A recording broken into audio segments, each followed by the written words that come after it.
Halo seluruh, balik lagi dengan Pet Review.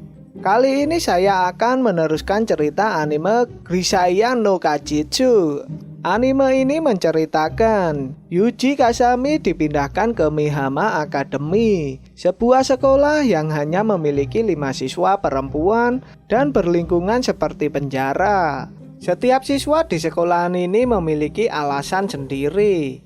Jika kalian ingin tahu cerita sebelumnya, sebaiknya kalian lihat episode sebelumnya agar tidak kebingungan ya cuk. Link sudah ada di deskripsi di bawah. Yuk langsung saja masuk ke intro.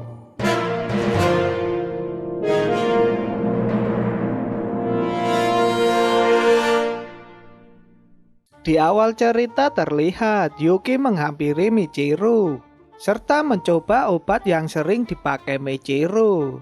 Michiru yang pingsan pun langsung dibawa ke UKS oleh Yuki. Terlihat Michiru terlalu banyak memakai obat dan tak bisa membahayakan nyawanya.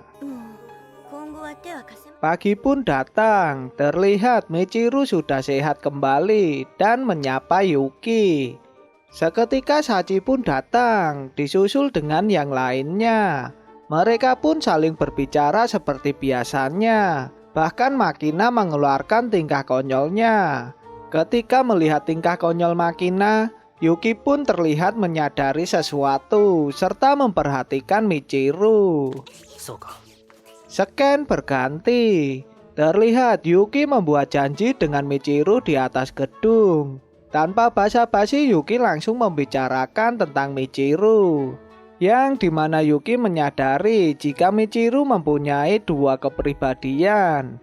Yuki pun menanyakan Michiru yang sebenarnya, tetapi Michiru tidak akan muncul lagi karena sudah tenggelam ke dalam kegelapan. Seketika Michiru mengatakan kepada Yuki agar tidak membebaninya lagi.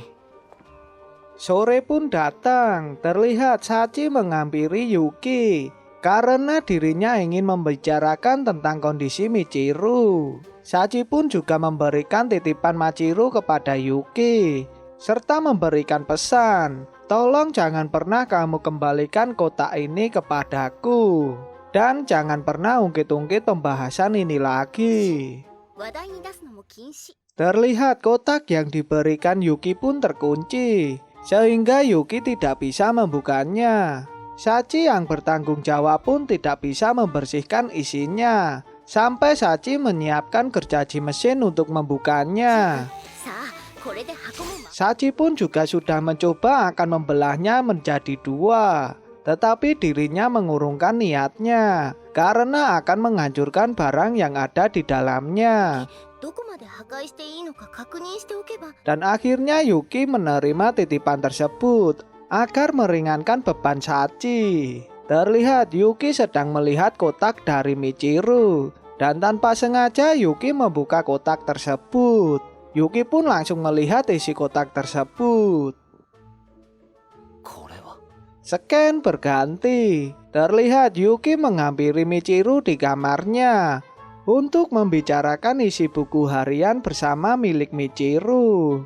Ternyata Michiru mempunyai 2 kepribadian karena pencangkokan jantung. Meski tidak masuk akal, Yuki pun percaya dengan apa yang ada di hadapannya.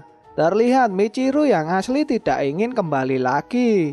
Meski Michiru KW menentang karena bukan tubuhnya, Yuki pun terlihat menghormati keputusan Michiru serta meminta pendapat kepada Michiru KW. Seketika Michiru KW mengatakan jika dirinya tetap menginginkan menjalani hidup dari balik tubuh Michiru. Meski Michiru KW bisa menjalani hidup dengan bebas, terlihat dirinya pun tidak ingin mengambil alih tubuh Michiru. Terlihat Yuki pun memberikan pertanyaan kepada Michiru KW. Ketika mendapatkan jawaban dari Michiru KW, Yuki pun langsung mengeluarkan obat yang sering dikonsumsi Michiru agar menahan Michiru KW. Yuki yang ingin mengetahui perasaan langsung dari Michiru, dirinya pun langsung memberikan obat tersebut. Dan akhirnya Michiru asli pun keluar, serta memberitahukan keinginannya untuk mati. karena dirinya tidak ingin lagi kehilangan orang lain dan memilih dirinya agar tidak hidup. Terlihat Yuki pun yang mengetahui keinginan Michiru, dirinya berjanji akan mengakhiri hidup Michiru. Scan berganti. Terlihat Michiru terbangun dari tidurnya, tetapi dirinya tidak bisa menggerakkan anggota badannya. Di sisi lain, Yuki yang berada di luar pun mengatakan jika Michiru sudah diberikan obat pelumas otot, sehingga tidak bisa bergerak. Yuki pun juga menepati janjinya yang akan mengubur Michiru di tempat yang dia suka. Seketika Yuki mengubur Michiru sambil menjelaskan proses kematian. Inilah cerita yang membuat Michiru mempunyai dua kepribadian. Terlihat semasa sekolah Michiru yang mempunyai tubuh yang lemah sehingga berencana untuk bunuh diri. Tetapi ketika di atas atap, Michiru melihat orang yang akan bunuh diri, sehingga membuatnya berteriak dan menggagalkan orang tersebut untuk bunuh diri. Dari pertemuan di atas gedung sampai menjadi sahabat, tetapi persahabatan pun tak lama karena temannya melompat dari atas gedung, sehingga membuat Michiru terkena serangan jantung. Terlihat Michiru melakukan pencangkokan jantung di Amerika, tetapi dirinya yang sudah mendapatkan jantung baru membuatnya dihantui setiap malamnya. Scan berganti.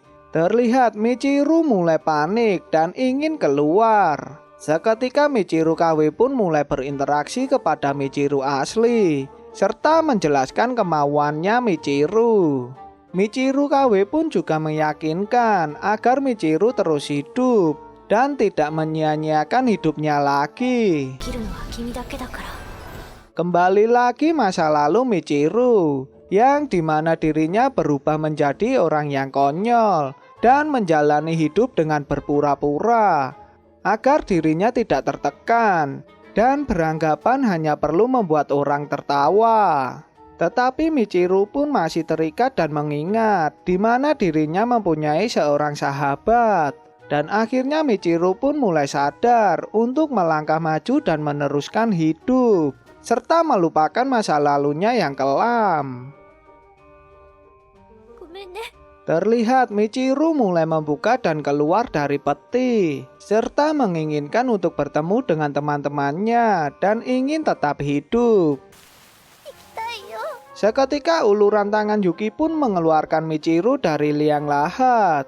Terlihat Yuki menunggu Michiru sampai keluar dari peti, karena dirinya tahu jika Michiru tidak ingin mati. Meski rencana Yuki terkesan asal, tetapi hasil akhirnya yang memuaskan meski dirinya menunggu sampai 3 hari. Terlihat Michiru memeluk Yuki sambil berterima kasih. Scan berganti. Terlihat Yuki dan Michiru sedang pergi. Ternyata Yuki membawa Michiru untuk ke rumah Michiru KW. Ketika hendak mengetuk pintu, terlihat Michiru bertemu dengan seorang ibu-ibu. Tak berselang lama pun Michiru menangis dan langsung memeluk Yuki sambil berterima kasih. Terlihat Yuki yang memperhatikan Michiru pun dirinya merasa lega saat melihat Michiru dan Michiru KW bisa hidup berdampingan. Ketika menemani Michiru, Yuki pun mengeluarkan kata bijaknya. Tatapan di hadapan kita adalah masa depan, tolehan ke belakang adalah kenangan, dan akhirnya membuat film pun bersambung. Kisah Yuki dan 5 gadis pun masih berlanjut. Mungkin saya akan membahas episode lainnya di video selanjutnya, agar dulur-dulurku mengetahui cerita dari anime ini. Jika kalian suka dengan video ini, jangan lupa untuk like dan share. Jika kalian ingin memberikan masukan, langsung saja di komen. Dan jangan lupa ya dulur-dulurku untuk subscribe agar tidak ketinggalan video selanjutnya. Sampai jumpa di episode lainnya.